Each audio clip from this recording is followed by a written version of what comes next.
Hello दोस्तों, welcome to our channel learn with Revan. दोस्तों, यदि आप गवर्नमेंट एम्प्लॉय हैं या गवर्नमेंट एम्प्लॉय के बारे में इन्फॉर्मेशन चाहते हैं, उनके सैलरी स्ट्रक्चर्स, प्रमोशंस या वर्क प्रोफाइल के बारे में जानना चाहते हैं, तो प्लीज़ आप हमारे चैनल को सब्सक्राइब कीजिएगा, वीडियो को लाइक कीजिएगा एंड वीडियो को शेयर करना ना भूलें। दोस्तों, आज के इस वीडियो में हम जानेंगे job profile of senior CCTC या सीनियर टीई या टीटीई। जैसा कि आपको पता है, सीनियर सीसीटीसी को 3 डिपार्टमेंट में काम मिल सकता है, 3 डिपार्टमेंट में वो काम करते हैं और 3 में से एक डिपार्टमेंट होता है, वो होता है टिकट चेकिंग स्टाफ। तो उसके बारे में हमारा ये दूसरा वीडियो है। पहला वीडियो मैंने बनाया था जॉब प्रोफाइल ऑफ सीसीटीसी, जो कि टिकट एग्जामिनर या टिकट कलेक्टर जिन्हें आप कहते हैं उनका। ये पार्ट 2 है, जब उनका प्रमोशन होता है, जब वो सीनियर सीसीटीसी बनते हैं तो सीनियर टीई या सीनियर टीटी के तौर पर क्या काम करेंगे। पहले पॉइंट में हम जानेंगे रिक्रूटमेंट प्रोसेस या नियुक्ति प्रक्रिया, उनकी रिक्रूटमेंट कैसे होती है, अपॉइंटमेंट कैसे होती है। सेकंड पॉइंट में हम वर्क प्रोफाइल जानेंगे, उनका काम क्या होता है। थर्ड पॉइंट में हम प्रमोशन या पदोन्नति जानेंगे, उनका प्रमोशन कैसे होता है। फोर्थ पॉइंट में उनकी सैलरी या तनख्वाह जानेंगे कि उनको तनख्वाह कितनी मिलती है।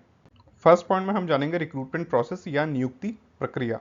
सीनियर सीसीटीसी के 50% पद सीधी भर्ती से भरे जाते हैं। जैसा कि आपको पता है, कोई भी पोस्ट होती है तो उसको यदि फिल करना है और वो यदि वहाँ पे कुछ वैकेंट है और उसको फिल करना है, तो उसके 2 प्रोसीजर होते हैं। या तो आप डायरेक्ट रिक्रूटमेंट से भर लो या प्रमोशन से भर लो, या फिर सीधे प्रमोशन से भरे जाते हैं। तो सीनियर सीसीटीसी के जो 50% पद है, 50% पद है, वो सीधी भर्ती से भरे जाते हैं। यानी डायरेक्ट रिक्रूटमेंट, डायरेक्ट एडवर्टीजमेंट या नोटिफिकेशन निकलता है आरआरबी, उसके माध्यम से सीधे एप्लीकेंट के फॉर्म लेते हैं और डायरेक्ट रिक्रूटमेंट, डायरेक्ट भर्ती से कैंडिडेट लिए जाते हैं। सीनियर सीसीटीसी के बाकी 50% पद प्रमोशन से भरे जाते हैं। यानी 50% तो सीधी भर्ती होगी, डायरेक्ट रिक्रूटमेंट होगी, और 50% पद होंगे वो प्रमोशन से भरे जाएंगे। यानी प्रमोट करके कर्मचारियों को लिया जाएगा जो ऑलरेडी रेलवे में काम कर रहे हैं। सीधी भर्ती के लिए उम्मीदवार की पात्रता या एलिजिबिलिटी कुछ इस प्रकार होनी चाहिए। यानी कोई भी यदि डायरेक्ट रिक्रूटमेंट के थ्रू भर्ती होना चाहता है तो उसकी एलिजिबिलिटी या उसकी जो पात्रता है वो कुछ इस प्रकार है।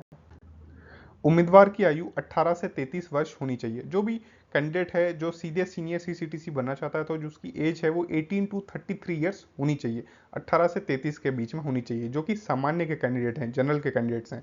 और यदि वो reservation category SC ST OBC EWS या PH से बिलोंग करते हैं तो उन्हें एज रिलैक्सेशन दिया जाएगा।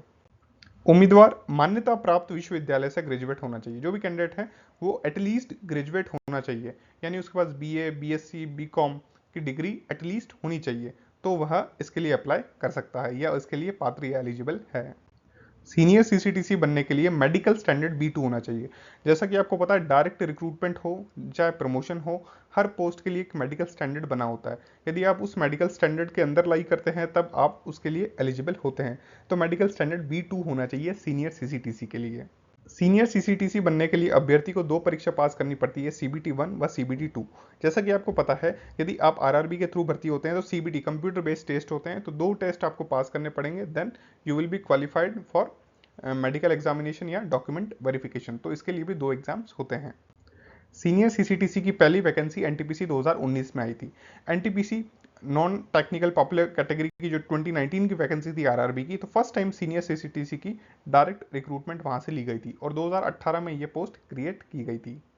सीनियर सीसीटीसी को इन 3 विभागों में से किसी भी एक विभाग में पदस्थापित किया जा सकता है।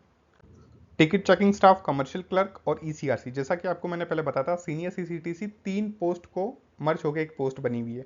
यानी senior CCTC ticket checking staff में भी पोस्टेड किया जा सकता है, कमर्शियल क्लर्क में भी पोस्टेड किया जा सकता है और ECRC में भी पोस्टेड किया जा सकता है। यानी यदि वो टिकट चेकिंग स्टाफ में है तो वो बतौर सीनियर TT या सीनियर टी के हिसाब से काम करेगा।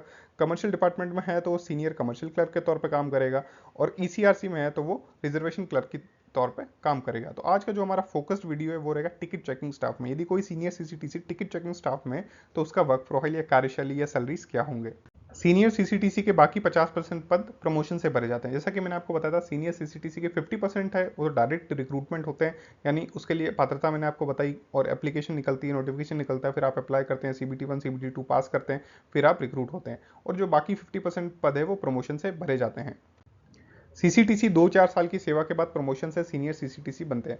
जैसा कि मैंने आपको पिछले वीडियो में बताया था, जो पार्ट 1 है इसका, उसमें बताया था कि सीसीटीसी कैसे बनते हैं और प्रमोट होकर वही सीनियर सीसीटीसी बनते हैं।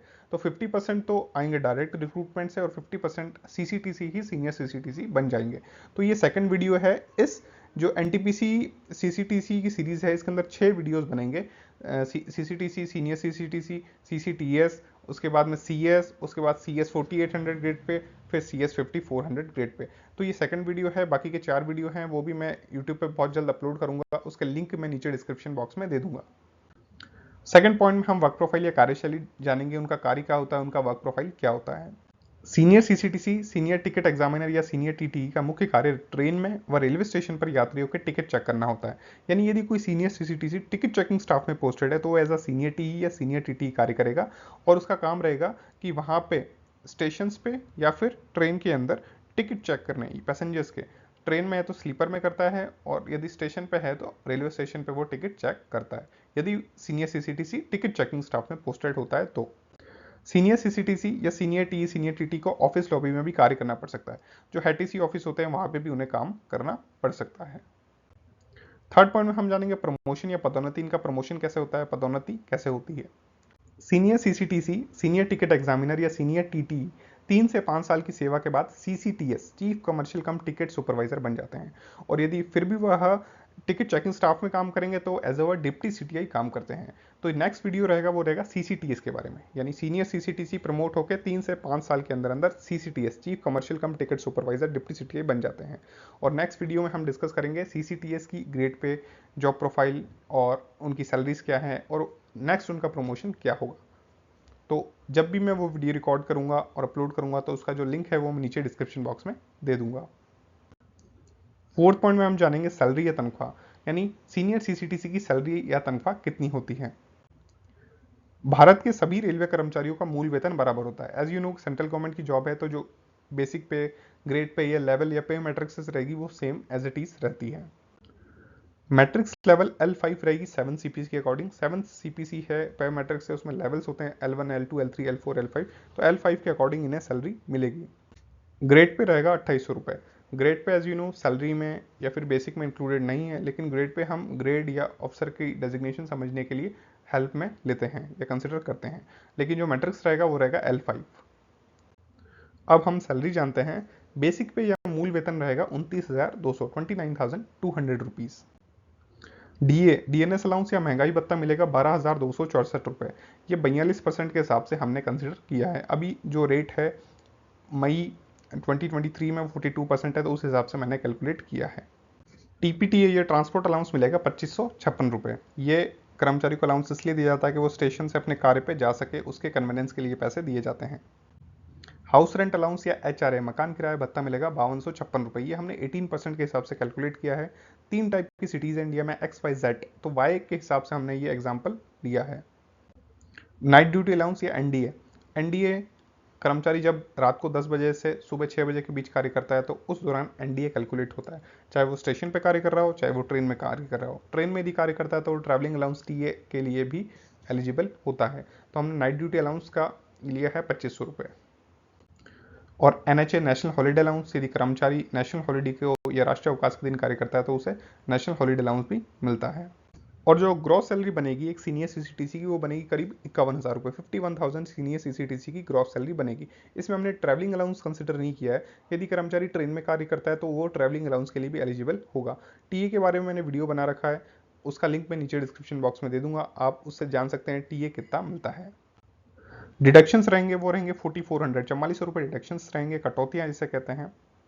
सबसे पहले NPS डिडक्ट होता है। NPS national pension system, DA और बेसिक का 10% ये कैलकुलेट होता है, कर्मचारी कंट्रीब्यूट करता है। और जो एम्प्लॉयर होता है, जो गवर्नमेंट होती है, रेलवे होती है, वो 14% देती है, यानी 10% तो कर्मचारी खुद के पास से देगा और जो रेलवे होगा वो 14% देगी।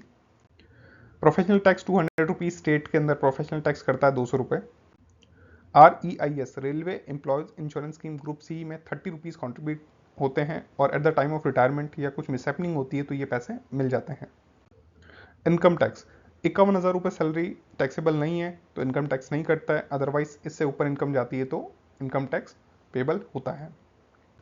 और जो नेट सैलरी बनती है एक सीनियर CCTC की, वो बनती है करीब 46,600 रुपये, 46,600 रुपीज़।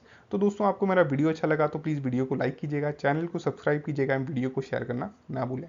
Thank you.